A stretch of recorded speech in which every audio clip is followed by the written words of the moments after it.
Someone's asking, would you say the stock turbo on the B9 S4 is maxed out at this point? Absolutely. Our stage 2 with the 85 is pretty much maxing it out.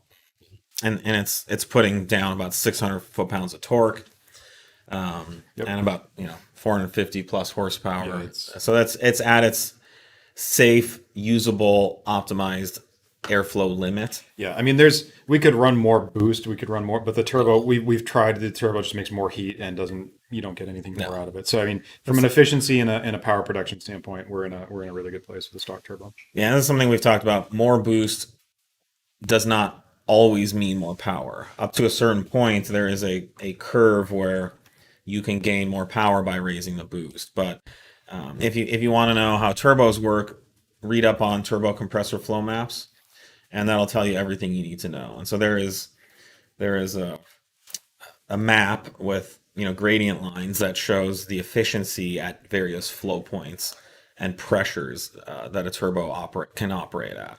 And you'll see right in the middle, so if you were looking at a little mountain, it'd be the very top, highest elevation. But that little spot in the middle is peak flow, pressure, and efficiency, which means that the turbo will work most efficiently or produce the least amount of heat. And then you'll just see that map go up, and as the pressure and flow increase, the efficiency drops. And so we're at that point now where we're on the right side of the compressor map. And that's why you want to run an intercooler on stage 2, because even though the turbo's producing a lot more flow, it's doing it with more heat. That's the cost. There's no free lunch.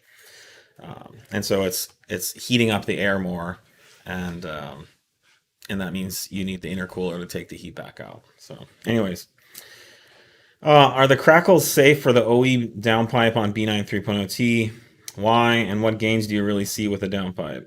So I just kind of talked about that. Yeah, I think you covered that pretty well. The downpipe, and you can see the difference the downpipe makes on our dyno charts. That's all there. I mean, it's another 10, 15 horsepower. Yeah, it's there, but it's not huge, but it's there. It's not going to transform the driving experience, but if you want another 10 or 15 horsepower, that's how you get it. As far as the crackles being safe, I mean, the OE, the factory has, crackle overrun. It's all, it's all there from the factory. We adjust some of the parameters, but all of the safeguards around it are still there. We don't alter any of that. Yeah, it's a factory feature. And or we actually make it, we'll adjust it oftentimes more conservatively than the OEM in some cases. So yeah, and you want to hear aggressive crackles? Go drive a GT3 RS. That's a factory car with cats. Yeah, and those crackles will rip your whole face off. So yeah, I mean, we haven't seen any detriment or any problems with it at this point, and don't have any reason to suspect there would be. Yeah, and we wouldn't offer it if it. I mean, we're not in the business of like, hey, here's a cool feature, and by the way, it's going to destroy your $3,000 cat. Right. That's not. There are platforms like on the B8 where we turned it off just because those catalysts, they fall apart stock every which way. So it was literally trying everything we could to prolong the life on a normal file.